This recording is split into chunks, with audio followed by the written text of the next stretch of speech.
સહજાનંદ ઘનશ્યામ નામ ધારે શ્રીજી દયા દિલધારી જાણી બિરદના સનાથ કરવા પૃથ્વી પરે વિચર્યા ખમ્મા શ્રી ઘનશ્યામ તમોને ખમ્મા રસબસમોને કર્યા શ્રી અક્ષરધામાધિપતિ શ્રી સ્વામિનારાયણ બાપા ભગવતે નમો નમઃ શ્રી ઘનશ્યામ મહારાજાય નમો નમઃ શ્રી હરિકૃષ્ણ મહારાજાય નમો નમઃ સહજાનંદ સ્વામી મહારાજાય નમો નમઃ બાપા શ્રી નમો નમઃ સદગુરુ શ્રી નમો નમઃ શ્રી સ્વામિનારાયણ ગાદી આદ્યાચાર્ય ધર્મ ધ્વંધર સનાતન ધર્મ સમ્રાટ પરમ કલ્યાણકારી જીવન પ્રાણ સ્વામી બાપા ભગવતે નમો નમઃ. સ્વામિનારાયણ હરે. સંવત 1880 કારતક વદ એકાદશીને દિવસ સ્વામી શ્રી સહજાનંદજી મહારાજ શ્રી ગઢાવધ્યે દાદા ખાચરના દરબારમાં આથમને 12 ઓરડાની ઓસરીએ ઢોલિયા ઉપર વિરાજમાન હતા અને સર્વે શ્વેત વસ્ત્ર ધારણ કર્યા હતા અને કંઠને વિશે પીળા પુષ્પનહાર પહેર્યા હતા ને પાગને વિશે પીળા પુષ્પના તોરા ખોસ્યા હતા અને પોતાના મુખારવિંદની આગળ મુનિ તથા દેશ દેશના હરિભક્તની સભા ભરાઈને બેઠી હતી.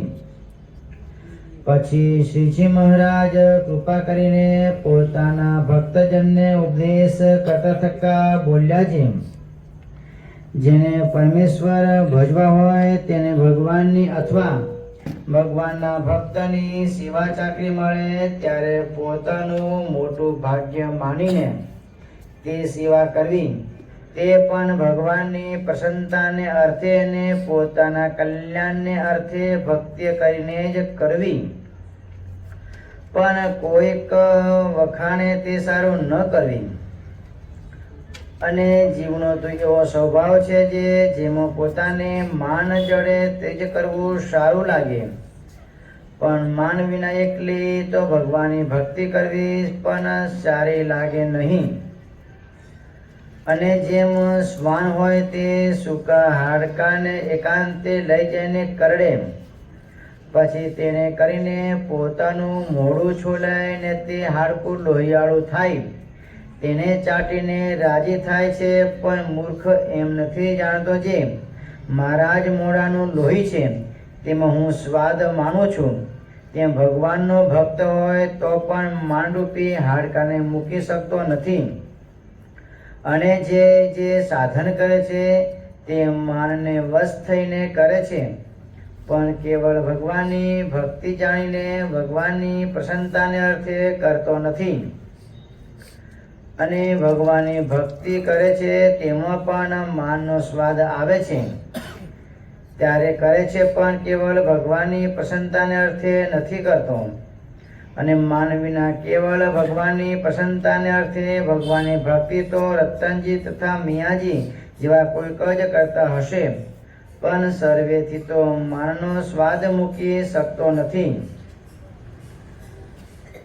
પછી તે ઉપર મુક્તાનંદ સ્વામીએ તુલસીદાસની સાખી કહી છે, કનક તજ્યો કામની તજ્યો તજ્યો ધાતુ કો સંગ, તુલસી લઘુ ભોજન કરી જીવે માન કે રંગ.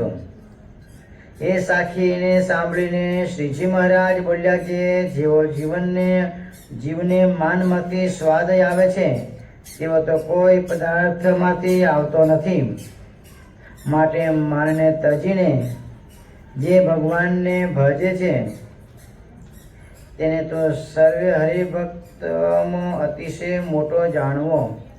ઇતિ વચનામૃતમ ગઢા મધ્ય પ્રકારનું 41મું વચનામૃત સંપૂર્ણ થયું.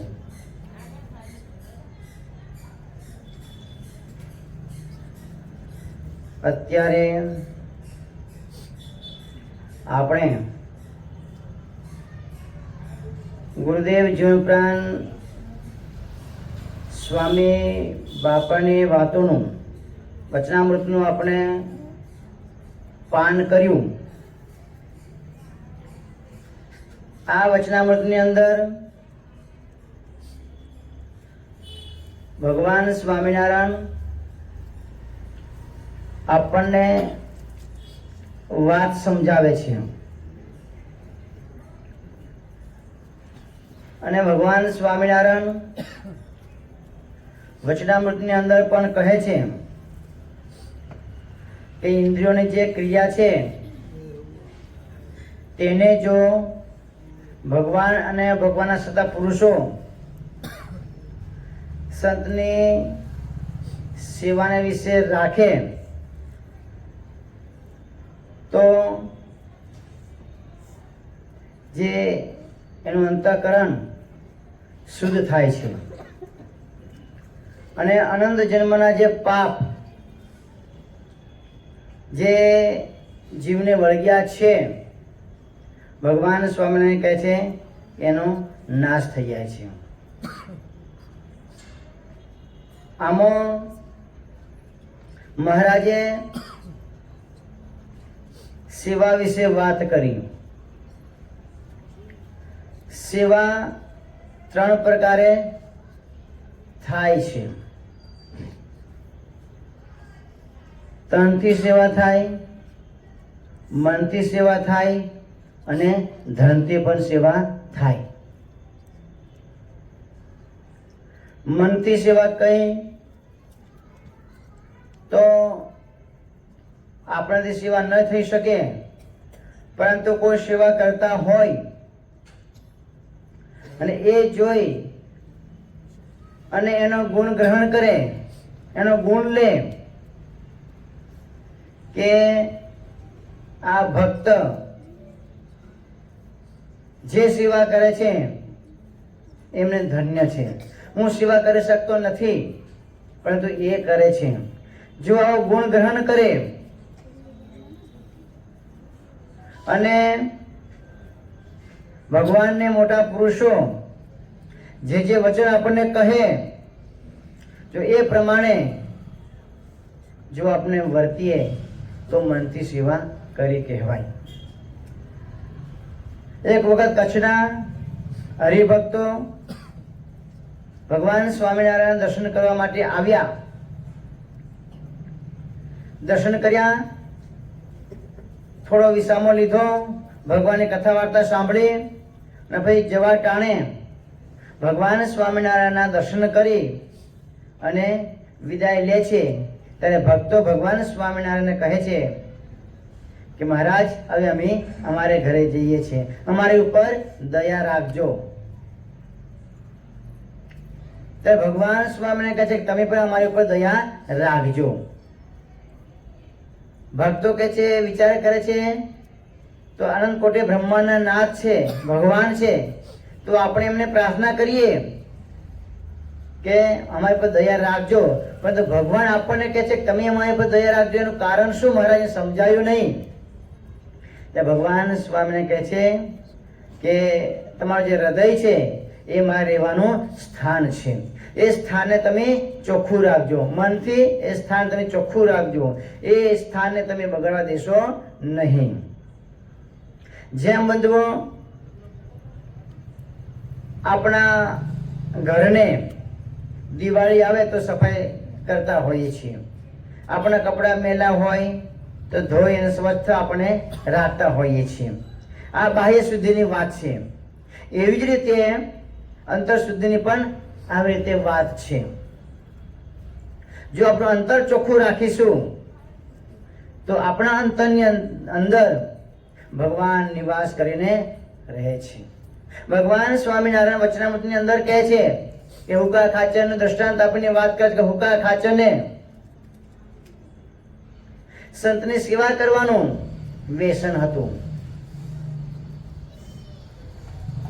દાદા ખાચર દરબારથી ઘેરા નદી સુધી ભગવાન સ્વામિનારાયણ જ્યારે સ્નાન કરવા માટે જાય, સંતો જ્યારે સ્નાન કરવા માટે જાય ત્યારે આખો રસ્તો એ ઉકા ખાચર સફાઈ કરતા હતા. કેમ? તો ભગવાન સ્વામિનારાયણથી પસાર થાય કે સંતો પસાર થાય તો સંતોને કાકરા વાગે નહીં, ભગવાનને કાકરા વાગે નહીં. એટલે આટલી બધી સેવા એ કરતા હતા બંધુઓ. તો આ સેવા જોઈ અને ભગવાન સ્વામિનારાયણ ખૂબ રાજી થયા કે આવું વ્યસન કરવું તો આવી સેવાનું વ્યસન કરવું બંધુઓ. આપણે કોઈ પણ પ્રસંગ હોય, મંદિરે કોઈ સેવા ચાલતી હોય તો એ સેવા પણ જોઈ ભગવાન સ્વામિનારાયણ રાજી થતા હોય છે. અથવા આ કેન્દ્ર ઉપર કોઈ પ્રસંગ હોય, તે પ્રસંગોનું આયોજન કર્યું હોય અને સેવાની જરૂર પડે તો આપણે એવું નહીં સમજવાનું કે ભાઈ આ મારામાં આવતું નથી, આ મારાથી ન થાય. જો ભગવાન સ્વામિનારાયણ જેને રાજી કરવા છે, સંતોને રાજી કરવા છે, તો મહારાજ સંતો સેવાઓ જે કરતા હોય છે એ જોઈ અને ખુશ થાય છે બંધુઓ. આપણે હમણાં શરદ પૂર્ણિમાનો ઉત્સવ કર્યો. ભાઈ ઉત્સવ તો કર્યો, ઉત્સવ તો કરીશું, પરંતુ કંઈ પણ આયોજન કરવું હોય બધાનો સાથ સહકાર તો જોઈએ ને. એ કે હાથે તાળી પડે નહીં. બધાનો સાથ સહકાર હોય તો કંઈ પણ કાર્ય કરવું હોય તો કરી શકાય. કે વ્યવસ્થા કરવાની હોય કે ભાઈ કે પ્રસાદી બનાવવાની છે તો ક્યાં બનાવીશું ભાઈ, ક્યાં કરીશું ભાઈ, કેટલાય પ્રશ્નો આવે બંધુ. પ્રશ્ન આવે એ પ્રશ્નને પકડીને રાખવાનો. આ કેમ થશે, આ કેમ કરીશું, એનું સોલ્યુશન આપણે લાવવાનું હોય. પછી પ્રસાદ બનાવવાનો હતો, ભાઈ ક્યાં બનાવીશું, જગ્યા તો છે નહીં, જગ્યા એને કરશું શું, કે નિકોલમાં જગ્યા ભાઈ ખૂટી ગઈ છે તો કલાઈશું ક્યાંથી ભાઈ. હા ના કરતા કરતા ભાઈ પછી જગ્યા આપણને પ્રાપ્ત થઈ. પેલા પલકના ઘરે હતું, પરંતુ જે પ્રસાદ બનાવવાના હતા જગ્યા તો નાની પડી. પછી આ ધુલાભાઈના ઘરે ભાઈ નક્કી કર, ધુલાભાઈ કે પછી શું પ્રશ્ન છે તમને, તો કે ચાલો મારું ઘર આખું ખાલી છે. એના ફાધર મળ્યા, અરે સ્વામી તમે જેટલું વાપરો, આખું ઘર તમારું છે. તો આપણને જગ્યા પ્રાપ્ત થઈ, આપણે બધું કાર્ય કરી શક્યા. અને બીજી એક વાત નોંધ લેવા જેવી છે બંધુઓ. જ્યારે આખો બધો પ્રસંગ પતી ગયો અને પછી ભાઈ આ સાફ સફાઈ કોણ કરશે ભાઈ? અમે બે સંતો રોકાયા હતા, બધું નિરીક્ષણ કર્યું ભાઈ. આ તમારે કાર્તિક ભાઈ છે, પછી ઓલા ધાર્મિક ભાઈ છે, આ બધા, પછી ઓલા સુજલ ને પ્રિન્સ, આ બધા ઘણા બધા ભક્તો, નામ તો થોડા દીધા, ઘણા બધા ભક્તો પ્રસાદી આપવામાં એમાં સાથ સહકાર હતો બધું. પછી બધા મણિનગરથી વાસણો લાવ્યા હતા, વાસણો સાફ સુફ કરી લઈ જવાના હતા. કોણ કરે ભાઈ? છોકરા ઘણા હતા, પાછળ વિભાગ પણ વાસણો સાફ સુફ કરવામાં લાગી ગયો હતો. બધું અમે નિહાળ્યું હતું, કઈ કઈ ભક્તો બધા હતા. એક વાત નોંધ લીધી કે ભાઈ ધુલાભાઈ સિસ્ટર બંને ભગવાન ગમે તે સ્થિતિમાં રાખ્યા, પરંતુ એની સેવા કરવાનું જે અંગ છે, જે શ્રદ્ધા છે, એ નિહાળ્યું. કે વાસણો પાછલો વર્ગ જે સાફ કરતો હતો એને કેટલા હું સાફ કરું. બધા બહેનોએ કીધું ભાઈ તમે જાઓ બેસો, અમે સાફ કરી નાખીએ છીએ. તો કે ના, પછી કે હું વાસણો સાફ કરું. કપડો લઈ અને મળી ગયા ભાઈ. એને સિસ્ટમ માટે પણ એકવાર તાળી પાડ દો બંધુઓ.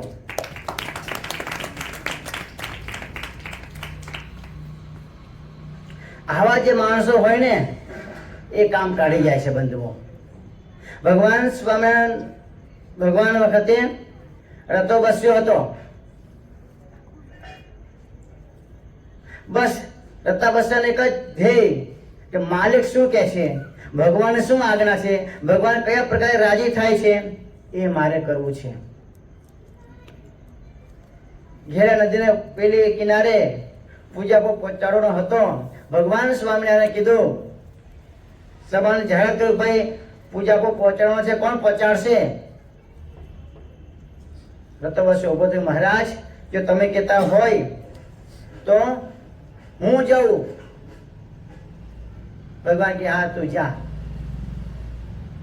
એક ભક્ત અને એને મોકલ્યા. પૂજા પહોંચાડી આવ્યા અને પાછા ભગવાનની પાસે આવ્યા. ભગવાન ખૂબ રાજી થયા સેવા જોઈને બધું. તો આપણે પણ કોઈ પણ પ્રસંગ થાય, કઈ પણ કઈ કરીએ તો સેવા હું લાગી જવાનું બંધુ. શબ્દ સ્વામી બાપા એમની વાતોમાં એક વાઘનું દ્રષ્ટાંત આપે છે ભાઈ. કોઈક જુવાન છોકરો હશે અને એનો મિત્ર ભાઈબંધ બનાવ્યો ભાઈ વાઘને. વાઘ ઘરે રહે, કોઈક પ્રસંગ હશે અને પ્રસંગ બધા માણસો આવ્યા એટલે વાઘ હોય એટલે દરેકને ડર તો લાગે, આપણે ફાડી ખાશે, આપણે ફાડી ખાશે. બધા માણસો ભાગવા મળ્યા.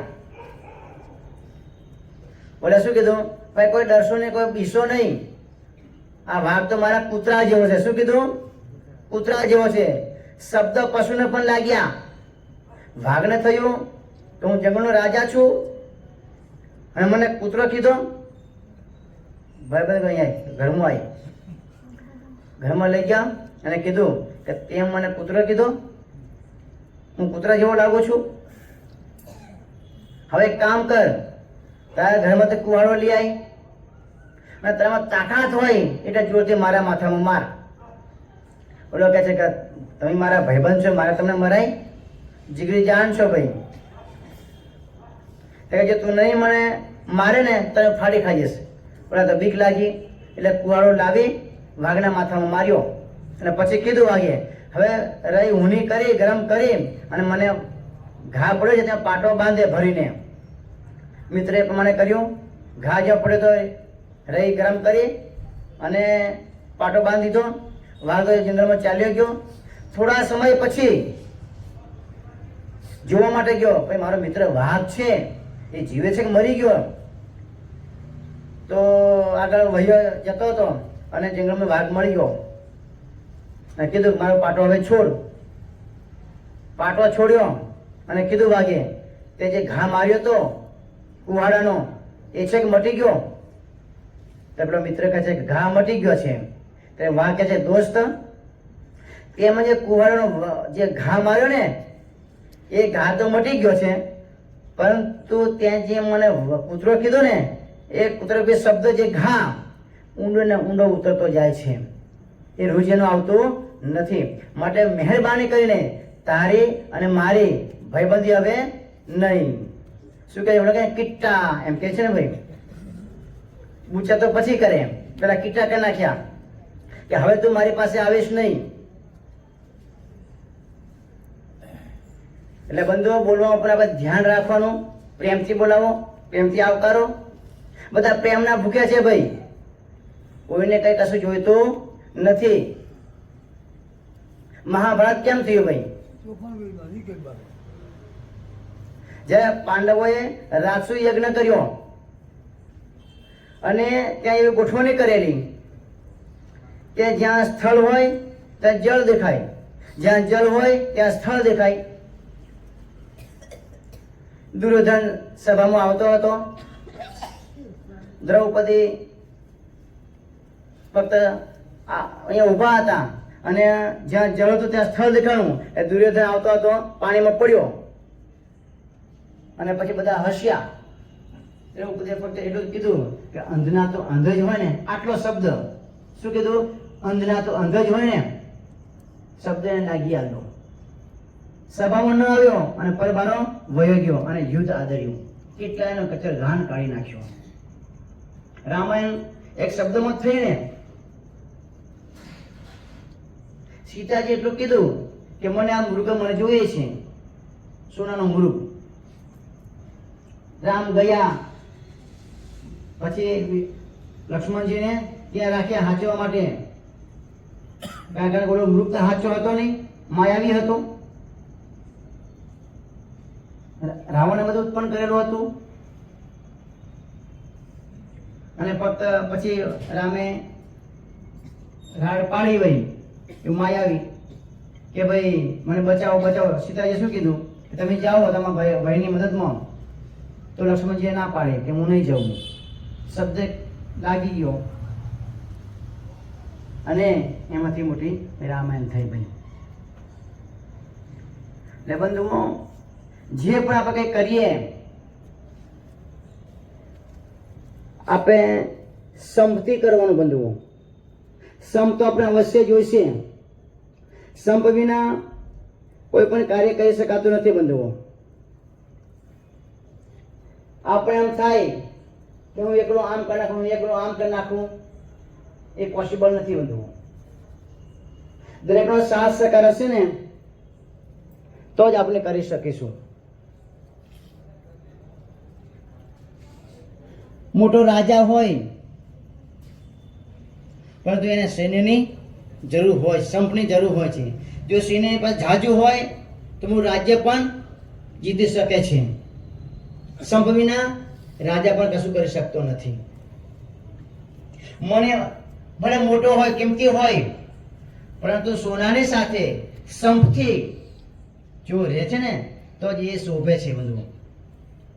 નથી એમનો અલગ હોય એ શોભતો નથી. બીજ, પૃથ્વી, પાણી અને તડકો, આ ચાર વસ્તુ જો સંપ રાખે છે, સંપથી રહે છે, તો જ આપણે ફળ, ફૂલ, વૃક્ષ, વેલી બધું આપણે પ્રાપ્ત કરીએ છીએ. જો એ ચારમાં સંપ ન હોય તો આપણે કશું પણ કરી શકતા નથી બંધુઓ. એટલે બંધુઓ, આપણે બધાને સંપ કેળવવાનો છે. જો સંપ હશે તો મોટો હાથી જેવો પણ કોઈ હશે તો પણ આપણે એને કબજામાં રાખી શકશું. કાચા અને દોરા હોય, જો અલગ અલગ હોય તો બધા તોડી શકે, પરંતુ ભેગા થાય ને તો કોઈ એને તોડી શકે નહીં. મોટો હાથી પણ એને તોડી શકતો નથી. માટે આપણે પણ મંડળ નાનું છે, પૂરેપૂરી હાજરી આપો અને આ બધા સંપથી જો કાર્ય કરીશું ને તો કાર્ય આપણું દીપી ઉઠશે. સંપ વિના કશું પણ થઈ શકતું નથી બંધુઓ. તો આપણે સંપ કેળવીએ, સંપથી ભગવાનને ભજીએ, ભગવાન બાપા, સ્વામી બાપાને આપણે રાજી કરીએ તો એ આપણી ઉપર વધુ ને વધુ રાજી થશે. આજના બંધુઓ યજમાન છે આ સભાના હર્ષાબેન, રજનીભાઈ, પૂજારા પરિવાર. નિમિત્ત છે એમનું. રજનીભાઈને બાપા વધુ ને વધુ મૂર્તિ સુખ આપે